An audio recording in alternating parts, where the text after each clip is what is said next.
فأنا ناصح لإخواني بالصدع بالحق تبيض وجوههم. السكوت في مسألة الحزبية يضرها، فاصدع بما تؤمر وأعرض عن المشركين. سلامي على دماج ورجالها والشيخ يحيى ودار العلم يا سعد بانيها. Bismillahirrahmanirrahim. Setelah kita mengambil faidah dari yang disebutkan oleh Al-Imam Sa'di rahimahullahu ta'ala, sekarang kita membaca apa yang disebutkan oleh Al-Imam Ibnu Katsir rahimahullahu ta'ala tentang tafsir ayat yang ke-136, Qulu amanna billah dan seterusnya itu. Qala Al-Imam Ibnu Katsir rahimahullahu ta'ala, arsyadallahu ta'ala ibadahul mu'minin ilal imani bima anzala ilaihim biwasitati rasulihi Muhammadin sallallahu alaihi wasallam mufassala.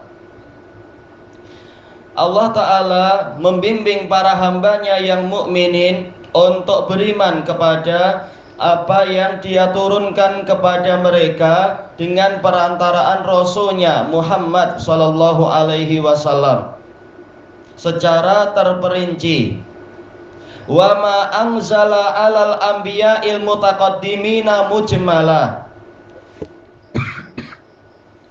dan beriman kepada apa yang Dia turunkan kepada para nabi-nabi terdahulu secara global.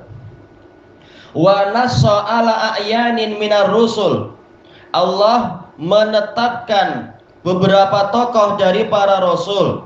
Wa ajmala dzikra baqiyatil anbiya, dan Allah menyebutkan secara global para nabi yang lain. Wa alla yufarriqu baina ahadim minhum, dan Allah memerintahkan para hambanya untuk tidak membeza-bezakan di antara seorang pun dari mereka. Sama saja para nabi yang paling utama atau para nabi yang di bawah dari mereka tadi, selama mereka semua adalah para nabi, tidak boleh dibeza-bezakan, semuanya adalah nabiullah. Bal yu'minu bihim kullihim, bahkan mereka wajib beriman kepada para nabi semuanya. Wa alla yakunu kaman qala Allahu fihim, dan jangan sampai mereka seperti orang-orang yang Allah firmankan tentang mereka. Wa yuriduna ayyufarriqu bainallahi wa rusulih, dan mereka menginginkan untuk memisah-misahkan antara Allah dan para rasulnya. Allah dengan rasul atau rasul dengan rasul dipisah-pisahkan. Wa yaquluna nu'minu bi ba'di wa nakfuru bi ba'd, dan mereka mengatakan kami beriman pada sebagian dan kami mengingkari sebagian yang lain. Wa yuriduna ayyattakhidhu baina dzalika sabila, dan mereka ingin mengambil sebuah jalan di antara itu semua, yaitu tidak mau ikut jalan para rasul tapi memilih jalan sendiri. Ulaika humul kafiruna haqqan, mereka itu adalah orang-orang kafir yang sebenar, karena mengingkari sebagian rasul, berarti hakikatnya mengingkari rasul yang mereka imani, karena rasul yang mereka imani memerintahkan untuk beriman pada para rasul yang lain juga. Intinya adalah semuanya wajib diimani. Wa qala al-Bukhari rahimahullah haddatsana Muhammad ibnu Bashar, berarti apa lakabnya Bundar Abu Bakar, beliau siqah minal basriyin. Qala haddatsana Utsman ibnu Umar, ini yang anak tak hafal tapi siqah biografinya. Wa akhbarana Ali bin Mubarak, siqah ma'ruf. An Yahya bin Abi Katsir, siqatun faqihun, tetapi apa mudallis, tapi tadlisnya di dalam Bukhari Muslim ini telah apa diteliti sehingga tidak masalah. An Abi Salamah ibni Abdurrahman, cucu dari Abdurrahman, yaitu apa anak dari Abdurrahman bin Auf, min kibari tabi'in, faqihun siqah. An Abi Hurairah radhiyallahu an, walaupun namanya diperselisihkan, sebagian ulama mengatakan namanya memang bentuknya kunyah. Abu Salamah memang itu nama, yang lain mengatakan tak ada nama yang lain, memang terkenalnya ini Abu Salamah.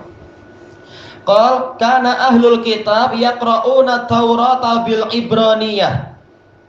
Abu Hurairah bercerita, dulu ahli kitab biasa membaca Taurat dengan bahasa Ibrani. Wa yufassirunaha bil Arabiyyah li ahli Islam. Dan mereka menafsirkannya dengan bahasa Arab untuk kaum muslimin. Berarti apa? Orang-orang Yahudi juga dakwah, walaupun tidak sekuat dakwahnya orang-orang Nasara. Yahudi lebih eksklusif, tapi mereka dakwah juga. Untuk apa? Menguasai dunia memang. Tapi tidak segencar Nasara dan semoderat Nasara. Faqala Rasulullah sallallahu alaihi wasallam, la tusaddiqu ahlal kitab wa la tukadzibuhum.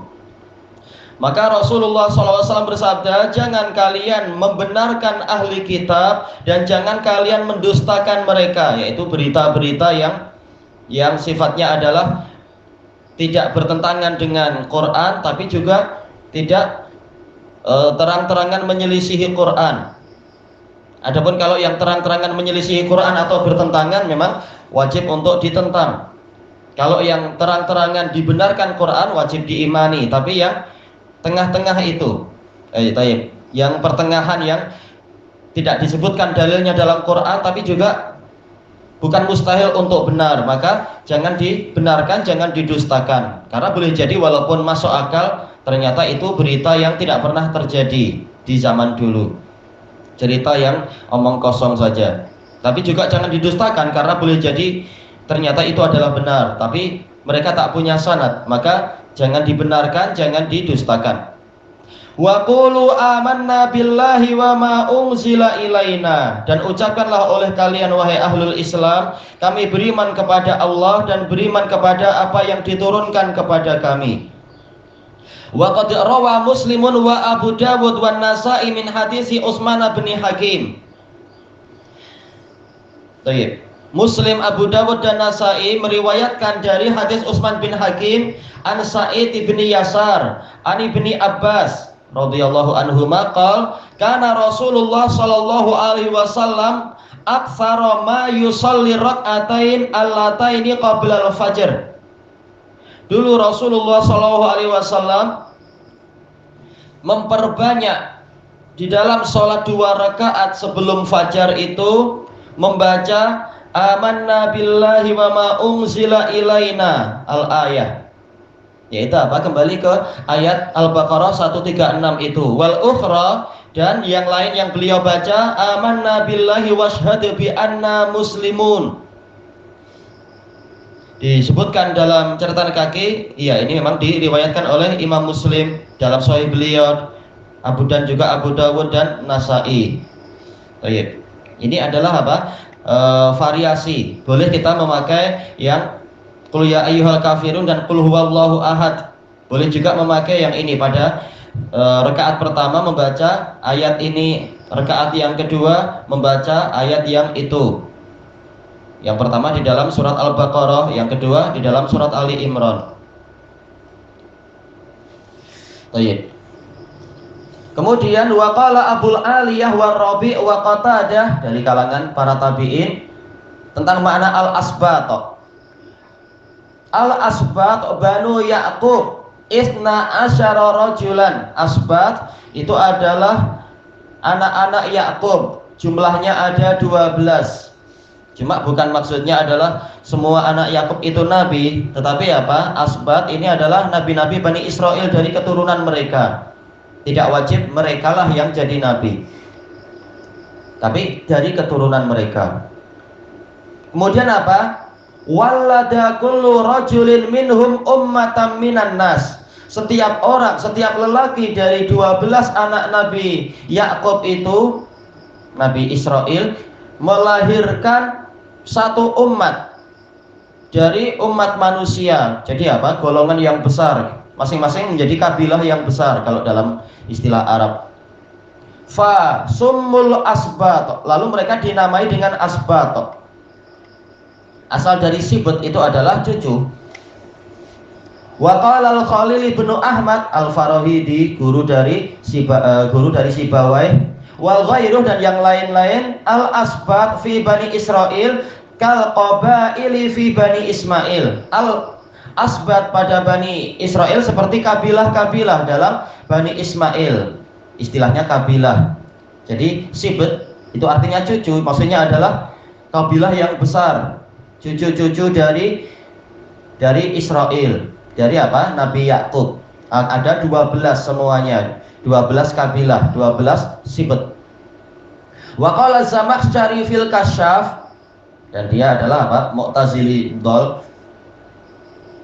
Al-asbat hafadatu Yakub. Asbat adalah cucu-cucu dari Yakub. Dzarari abnaih, keturunan dari anak-anak Yakub. Isna asyar yang berjumlah 12 itu. Wa qad naqalahu ar-Razi anhu wa qarrarahu wa lam yu'arid.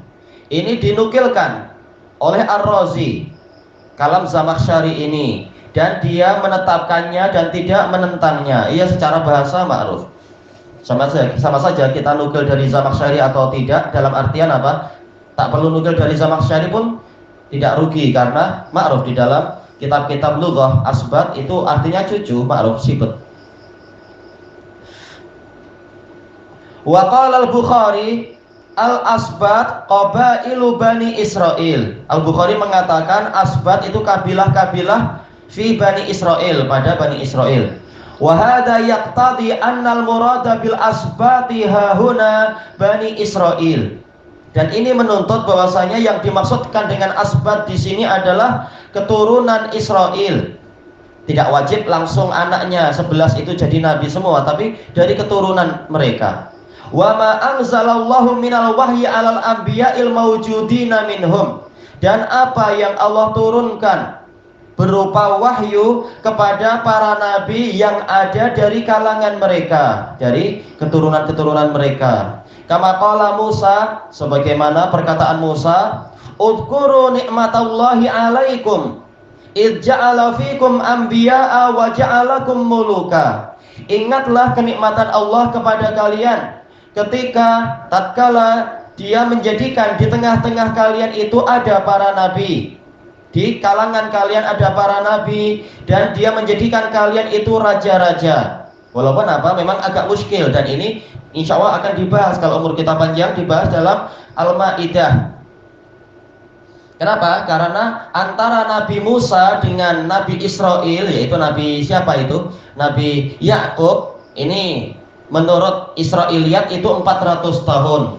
Sementara setelah wafatnya Nabi Yakub, kemudian wafatnya Nabi Yusuf, kita tahu orang-orang Bani Israel mereka durhaka, tidak mau tunduk pada ajaran Nabi Yusuf, dan juga tidak mau tunduk pada ajaran ayah mereka, yaitu siapa? Nabi Yakub. Mereka banyak durhaka dan maksiat, akhirnya mereka statusnya semakin jatuh di kalangan orang-orang Egypt, karena kita tahu mereka sudah pindah ke Mesir di zaman itu. Di zaman siapa? Nabi Yakub dan Nabi Yusuf itu, yang ceritanya ma'ruf itu.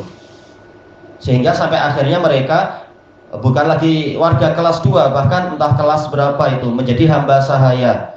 Sampai datangnya Nabi Musa. Tapi kita lihat di sini Nabi Musa setelah beliau tidak jauh dari Palestina, ketika sudah keluar, beliau mengingatkan kepada mereka tentang kenikmatan Allah, bahwasanya Allah telah menjadikan di kalangan mereka itu para nabi.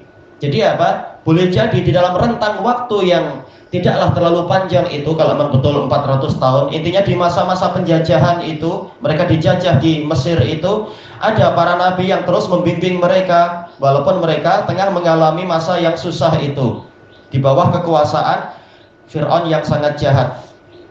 Adapun kenyataannya apakah 400 tahun atau lebih, wallahu a'lam, tak tahu. Tapi yang pasti memang dohirnya berarti mereka memiliki banyak nabi itu di masa mereka tinggal di Mesir, masih di Mesir. Wallahu a'lam. Adapun waja'alakum muluka, menjadikan kalian sebagai raja-raja, ini juga muskil di kalangan ulama, yaitu agak rumit. Bagaimana itu? Sementara mereka waktu itu dijajah oleh Fir'aun. Apakah yang dimaksudkan yaitu Nabi Yusuf?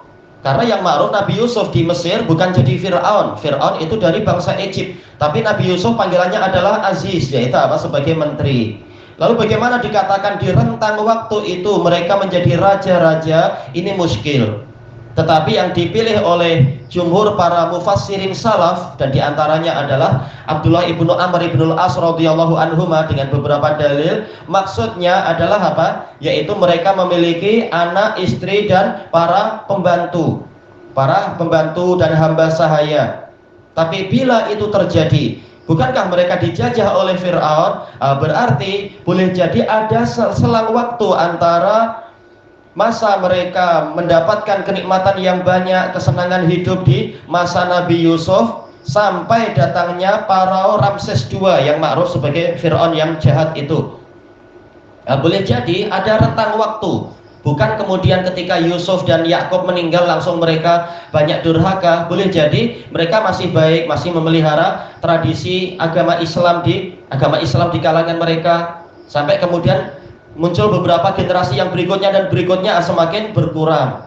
Di selang waktu beberapa masa itu yang boleh jadi waktunya adalah beberapa ratus tahun, mereka memang sangat mulia di situ, memiliki pembantu, memiliki hamba sahaya, karena mereka masih keluarga menteri besar, yaitu Nabi Yusuf. Bukan hanya menteri besar di sebuah negeri, bahkan di negara besar di Mesir. Di masa-masa yang masih bagus itu ada para nabi, dan ini menunjukkan apa? Waktunya beberapa ratus tahun mungkin. Ada juga mereka memiliki apa? Harta yang banyak, para hamba sahaya yang banyak, sampai kemudian mereka banyak durhaka sampai di masa itu. Masa apa itu maksudnya? Yaitu datangnya Farao Ramses II. Karena maklum di dalam sejarah Mesir, antara zaman Nabi Yusuf sampai Farao Ramses II ada raja Mesir yang bagus, yaitu apa? Yang ma'ruf sebagai Tutankhamun, yang dia ikut agamanya Nabi Yusuf. Jadi bukan mustahil, tidak seperti yang diceritakan di kalangan Israiliyat, masanya hanya 400 tahun, tapi sebelum itu juga apa? Ada masa di mana mereka itu masih menjadi orang-orang yang soleh, orang-orang yang baik, walaupun Nabi Yusuf sudah meninggal. Cuma kualiti mulai berkurang ketika masuk ke generasi kesekian. Nah, inilah yang kemudian ketika di masa pemerintahan para Ramses II, mereka bukan lagi memiliki hamba sahaya, bahkan mereka yang jadi hambanya orang-orang Egypt. Nah, boleh jadi di masa itu para nabi tetap ada untuk membimbing mereka, sebagaimana dalam hadis sahih, hadis Abi Hurairah yang mana Nabi SAW bersabda, kanat Banu Israel tasusuhumul anbiya kullama mata fihim nabiyyun khalafahu nabiyyun akhar. Dulu Bani Israel dipimpin oleh para nabi. Setiap kali di tengah-tengah mereka ada nabi yang meninggal dunia, maka diganti nabi yang lain. Jadi setiap kali mereka kehilangan nabi, mereka sudah digantikan oleh nabi yang lain untuk membimbing mereka mendapatkan ganti. Jadi di masa keemasan Bani Israel, antara Nabi Yusuf sampai masa Farao Ramses, boleh jadi mereka memang apa? Memiliki banyak nabi. Kemudian di masa pemerintahan Farao Ramses itu yang mereka jadi hamba sahaya, mereka juga tetap dibimbing oleh para nabi. Dalam suasana senang dan dalam suasana susah, mereka memiliki banyak nabi. Ya, boleh jadi rentang waktu yang panjang inilah yang dimaksudkan oleh Nabi Musa di dalam pembahasan ayat itu, Al-Maidah itu. Memang kalian sudah memiliki banyak nabi, kalian juga sudah sempat menjadi raja-raja. Raja dalam artian apa? Menjadi tuan yang besar di istana sendiri. Bukan betul-betul jadi raja, karena sejarah tidak menunjukkan mereka betul-betul jadi raja. Dan para salaf mengatakan mereka bukan jadi raja di masa itu. Antara masa Nabi Yusuf sampai Nabi Musa, mereka bukan betul-betul raja. Tapi itu tadi, yaitu jadi tuan tanah yang besar, memiliki kekayaan yang banyak, dan memiliki hamba sahaya yang banyak. Baik. Kenapa Imam Ibnu Katsir menyebutkan ayat ini di dalam pembahasan ini? Yaitu sebagai isyarat kembalinya pada tafsir ayat wal asbat, yaitu beriman kepada apa yang diturunkan pada asbat, yaitu nabi-nabi di kalangan Bani Israel. Boleh jadi di kabilah pertama atau kedua atau sampai yang ke-12 itu. Baik. Kemudian disebutkan di sini qala Allah Ta'ala Wa qatta'nahu musnatai asyrata asbata. Nah, dikaitkan dengan ayat di dalam surat Al-A'raf. Dan kami potong-potong mereka, kami bagi-bagi mereka, Bani Israel itu menjadi 12 asbat, 12 kabilah, 12 keturunan Nabi Yakub. Qala al-Qurtubi wa summul asbat minas sibt wa huwa tatabu minas sabt. Kalau apa masdar, bukan sibt. Kalau sibt cucu, tapi sabt yaitu masdarnya. Maknanya apa? At-tatabu fil jamaah, yaitu susul menyusul di dalam kumpulan. Ya, kembalinya ke cucu lagi. Makin banyak cucu, makin ke bawah cucu-cucu seseorang itu semakin banyak kalau dilihat dalam suatu apa rangkaian sejarah. Wa qila asluhu minas sabato, baknya di fathah, bitahrik, ada harokat baknya. Wa huwa syajaru, wa huwa syajar, yaitu apa? Pepohonan. Ai fil kasrah bimanzilati syajar, dari sisi banyaknya mereka itu bagaikan pepohonan. Syajar ini pepohonan, bukan hanya satu. Kalau satu itu syajarah, ada tak marbutoh. Wal wahidah sabatoh, yaitu sama dengan syajarah, yaitu sebatang pohon, sebatang pokok. Intinya adalah apa? Keturunan. Baik, ilahuna wallahu a'lam.